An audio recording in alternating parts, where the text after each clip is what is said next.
अस्सलाम वालेकुम जी ना। पिछली कई सारी वीडियो से हम सैटेलाइट को डिस्कस कर रहे हैं, तो आज की इस वीडियो में हम डिस्कस करने लगे हैं जियो स्टेशनरी या जियो सिंक्रोनस सैटेलाइट्स। ये ख़ास किस्म के सैटेलाइट हैं, किस काम आते हैं जी। नाम देखें क्या है इनका, जियो स्टेशनरी। जियो वालों के छोड़े हुए सैटेलाइट नहीं है ये। ज़मीन, जियो का मतलब है ज़मीन, स्टेशनरी रेस्ट। ये वो सैटेलाइट हैं जो ज़मीन के लिहाज से रेस्ट पे हैं, जिनकी रिलेटिव वेलोसिटी ज़मीन के लिहाज से ज़ीरो है। या दूसरा नाम है इनका जियो सिंक्रोनस। सिंक्रोनाइज कर देना, अटैच कर देना।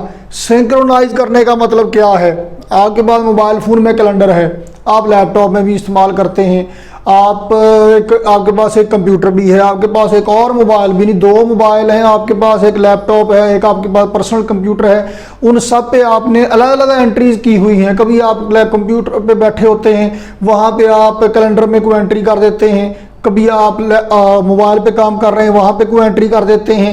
अब आपके एक महीने में 2 लोगों की बर्थडेज किसी मोबाइल पर हैं और 2-3 लोगों की आपके लैपटॉप पे हैं।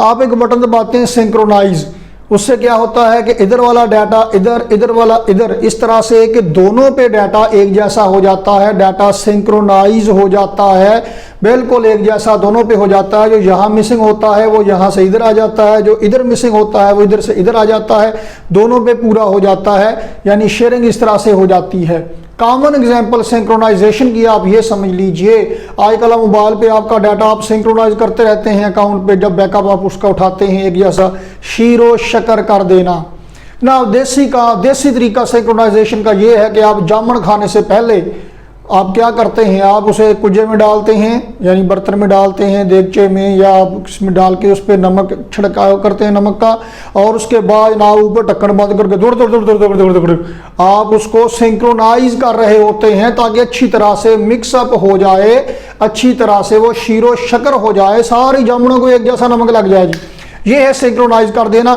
तो ये सैटेलाइट वो हैं जिनकी मोशन को ज़मीन की मोशन के साथ सिंक्रोनाइज कर दिया गया है। हम इससे पहले ये बात डिस्कस कर चुके हैं कि किसी भी सैटेलाइट को ज़मीन की सरफेस से जितना ज़्यादा ऊपर ले जाएंगे, उसकी ऑर्बिटल वेलोसिटी उतनी कम करना पड़ेगी, कम होती जाएगी बैलेंस रखने के लिए, ज़मीन के गिर्द रोटेट करने के लिए।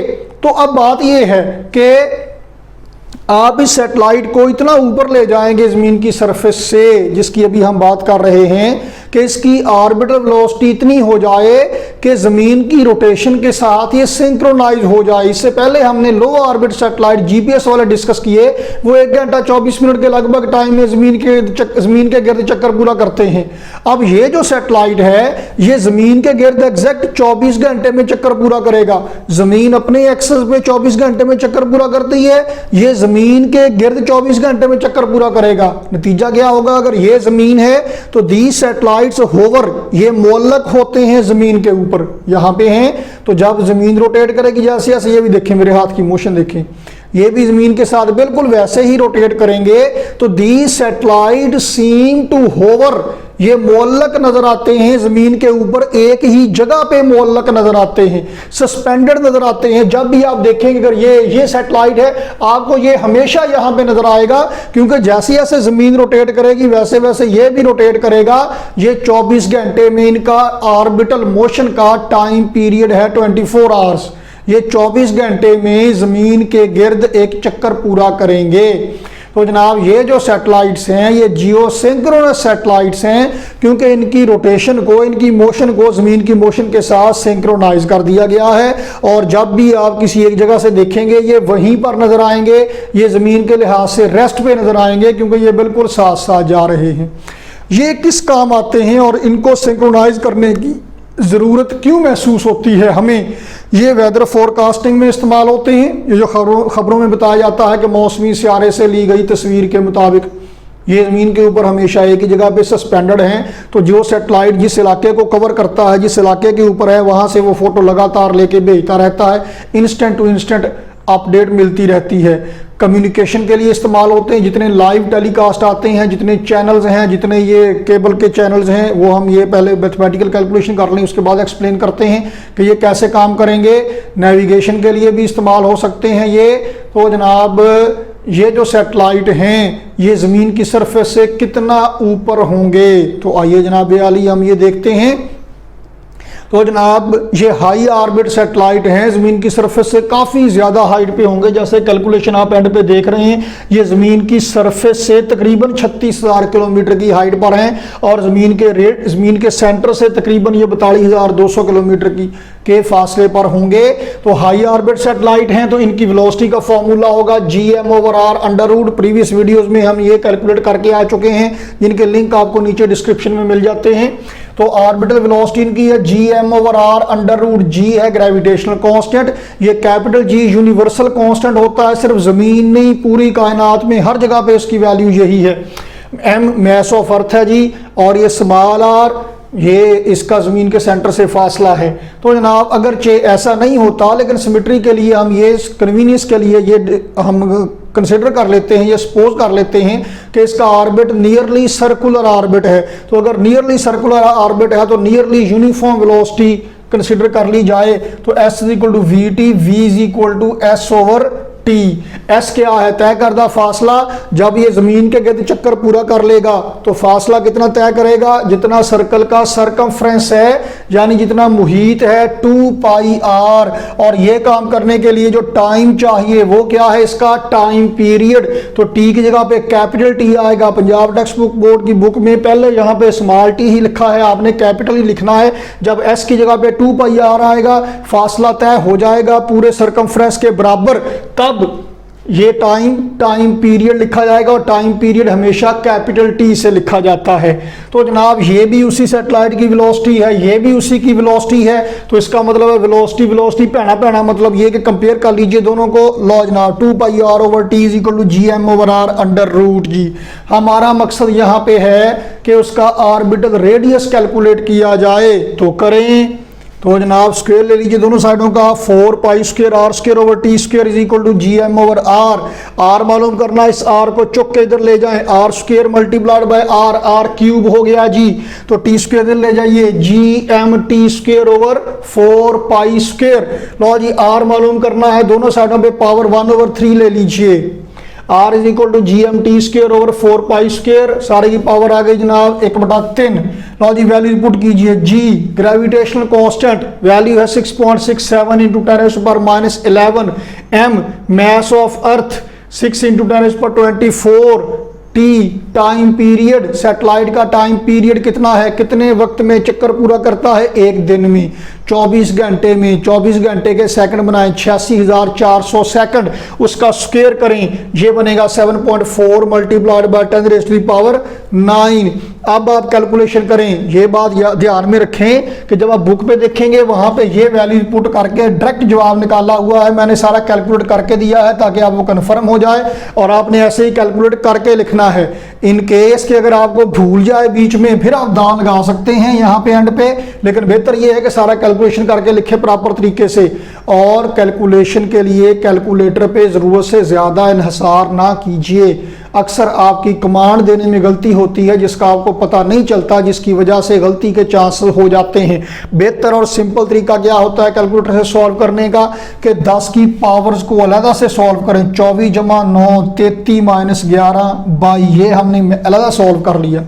अब क्या करें, 6.67 मल्टीप्लाइड बाय 6 मल्टीप्लाइड बाय 7.4, इन तीनों को मल्टीप्लाई करके जवाब ये आ जाता है 296.148 डिवाइडेड बाय 3.14 का स्क्वायर मल्टीप्लाइड बाय 4, ये आ गया जी। अब क्या करें, 296.148 डिवाइडेड बाय 39.44। ये जो तरीका मैंने आपको बताया है, इसमें गलती के चांसेस निगलिजिबली स्मॉल होते हैं, ध्यान रखिएगा ज़रा। लो जी इन दोनों को डिवाइड करके जवाब आ गया 7.51 मल्टीप्लाइड बाय 10 की पावर 22। ये वैसे ही है जैसी पहले थी। सारे की पावर 1/3। अब सारे की पावर 1/3 का मतलब क्या है कि इसकी पावर भी 1/3 लेना पड़ेगी। थर्ड अंडर रूट कैलकुलेटर से आप डायरेक्ट भी ले लेंगे, लेकिन यहाँ पे 10 की पावर 22 ज़रब 1/3, इसकी बजाय अगर 21 मल्टीप्लाइड बाय 1/3 होता तो 10 की पावर 7 आ जाता, आसानी से सॉल्व हो जाता। तो 10 की पावर 22 की बजाय 21 करें, 10 की पावर 1 निकाल के इसके साथ कर लेंगे, 7.51 की बजाय 75.1 मल्टीप्लाइड बाय 10⁻21 हो गया। अब काम आसान हो गया है, 10 की पावर 21 मल्टीप्लाइड बाय 1/3 करके ये जवाब आ गया, और 75.1 का थर्ड अंडर रूट लीजिए, ये आ गया जनाब ऑर्बिटल रेडियस, ज़मीन के सेंटर से फासला। मीटर में, किलोमीटर में मालूम करना हो तो 1000 पे डिवाइड कर दीजिए, तो जनाब से 4.22 इंटू 10⁻4 किलोमीटर आ गया। आपकी बुक पे 4.23 है, ये कोई इशू नहीं है, ये एग्जैक्ट कैलकुलेशन है जो मैंने की हुई है, ये आप लिखते हैं, बुक वाला लिखते हैं तो भी ठीक है, इतनी वैल्यू में इतना काटा वादा कोई इतना इशू नहीं होता। तो R = 4.22 मल्टीप्लाइड बाय 10⁻4 किलोमीटर आ गया जी। ये तकरीबन आ गया जी 42,200 किलोमीटर ज़मीन के सेंटर से फासला है। तो जनाब ये अगर सैटेलाइट हो, ये ज़मीन है और यहाँ पे है सैटेलाइट, तो ज़मीन का रेडियस है कैपिटल R और ज़मीन के सेंटर से फासला ये उसकी हाइट है। तो ऑर्बिटल रेडियस क्या हो जाएगा, ये देखें जनाब आली, जिसे इक्वेशन ए का नाम दिया गया है, R = H+R, ये हो गया जी। तो जनाब H = R को उठा के इधर ले जाइए, यहाँ पे किलोमीटर में वैल्यू है माइनस कैपिटल R क्या है, radius of earth, radius of earth भी किलोमीटर में ही, या तो दोनों वैल्यू मीटर में लिखें या दोनों किलोमीटर में लिखें, यहाँ दोनों किलोमीटर में लिखें, जवाब भी किलोमीटर में आ गया। ज़मीन की सरफेस से तकरीबन 35,800 किलोमीटर, नियरली 36,000 किलोमीटर के लगभग ये आ गया जी।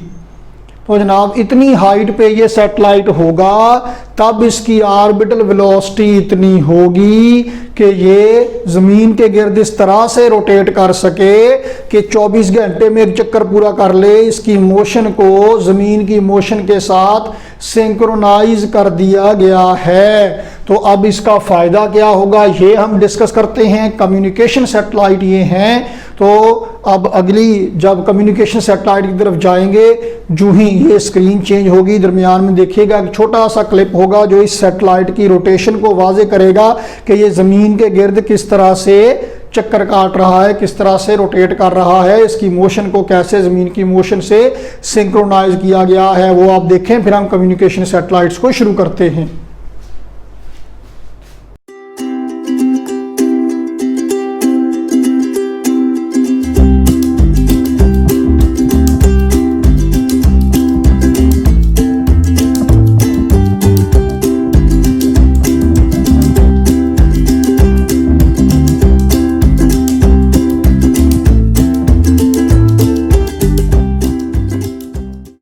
हाँ जी, तो जनाब जियो सिंक्रोनस सैटेलाइट्स या जियो स्टेशनरी सैटेलाइट्स कम्युनिकेशन सैटेलाइट के तौर पे काम करते हैं।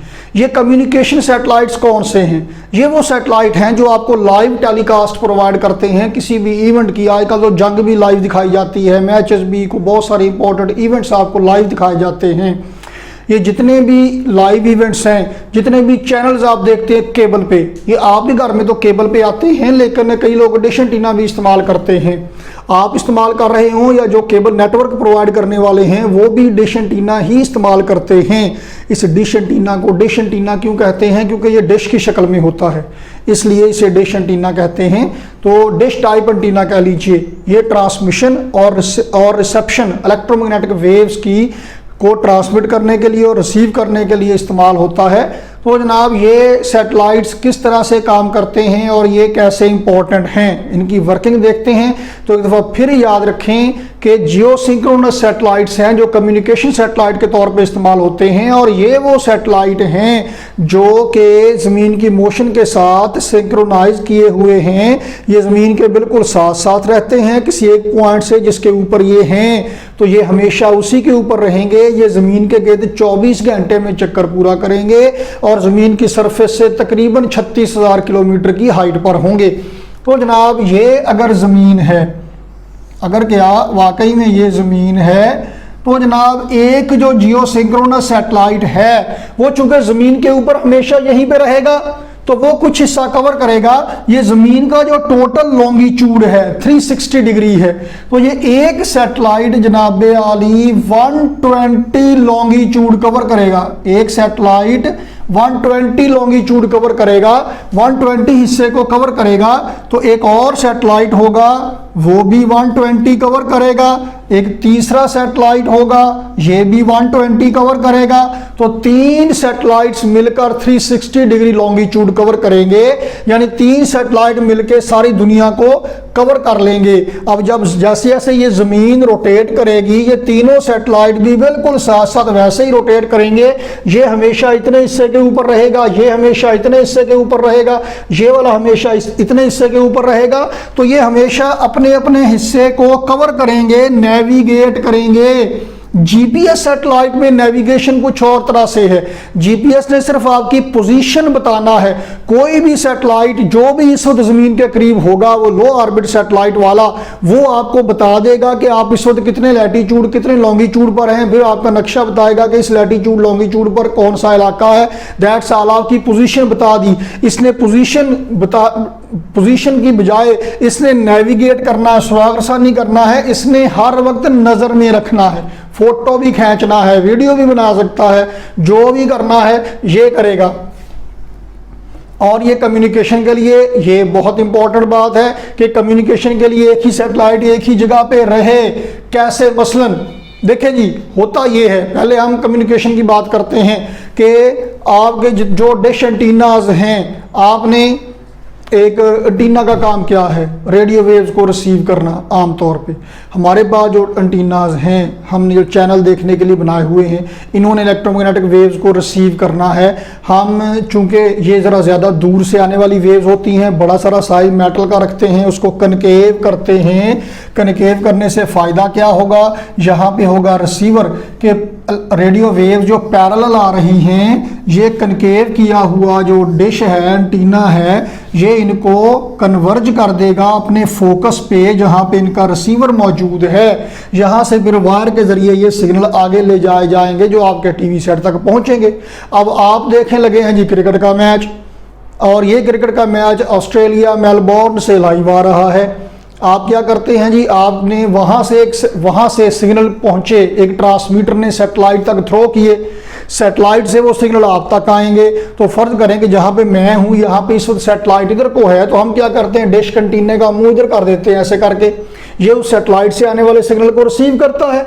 अगर ये सैटेलाइट ये जियो स्टेशनरी सैटेलाइट ना हो तो क्या होगा? उस सैटेलाइट की मोशन ज़मीन की मोशन के साथ अटैच नहीं की हुई, सिंक्रोनाइज नहीं की हुई है, तो मसला क्या होगा? फिर थोड़ी देर के बाद ये सैटेलाइट यहाँ से यहाँ आ जाएगा, तो आपको 15 मिनट बाद या आधे घंटे बाद 2-4 ओवर देख के 5 ओवर देखने के बाद, सॉरी जी, तो 2-4-5 ओवर देखने के बाद आपको इस डिश का मुंह, डिश एंटीना का मुंह इधर करना पड़ेगा। तो एक बंदा आप छत पर चढ़ाए रखेंगे कि वो जैसे जैसे सैटेलाइट मूव करे वो रिसीविंग एंटीने का मुंह भी चेंज करते जाएं। ये तो मुसीबत ही रहेगी, इससे तो बेहतर है कि मैच देखें ही ना।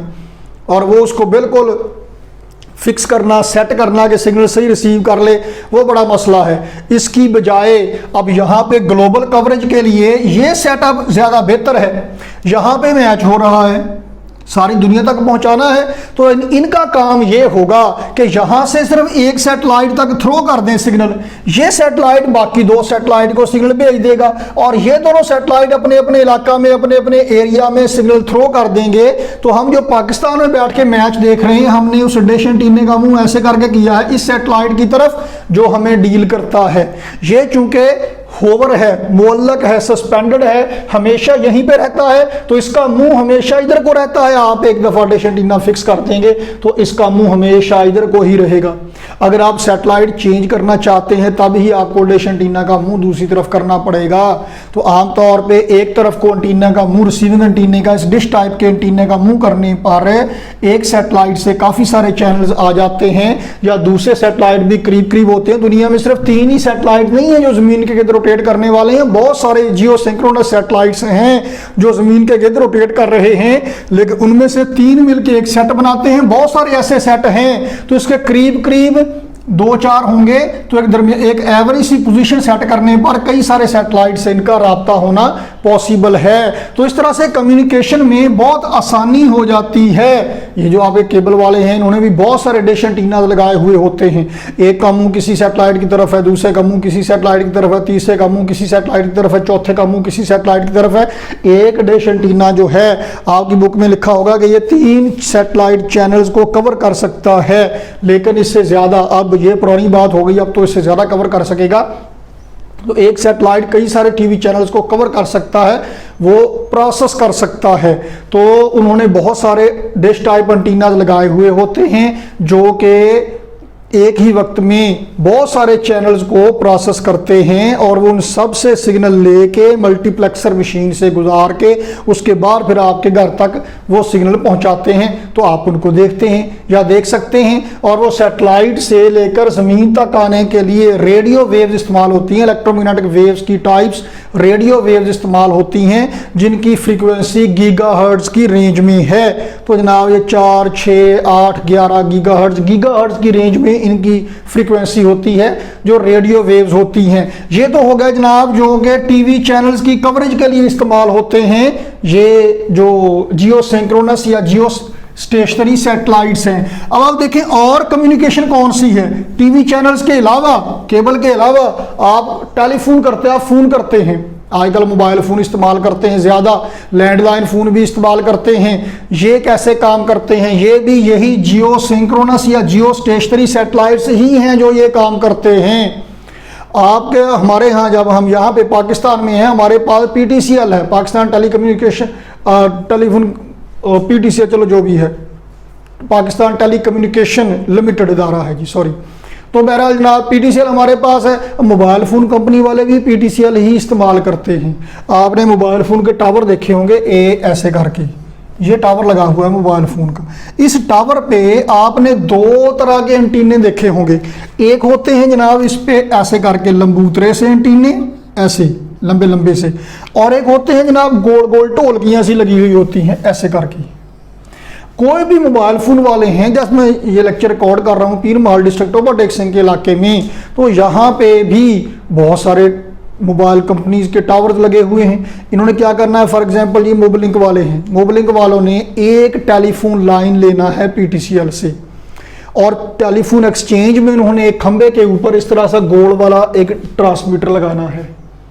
इनके हर खंबे पे, दूसरी कंपनी के साथ भी ऐसा ही है, हर खंबे पे कम से कम एक ये लगा होगा ऐसे, इसका मुंह होगा जी PTCL की एक्सचेंज की तरफ।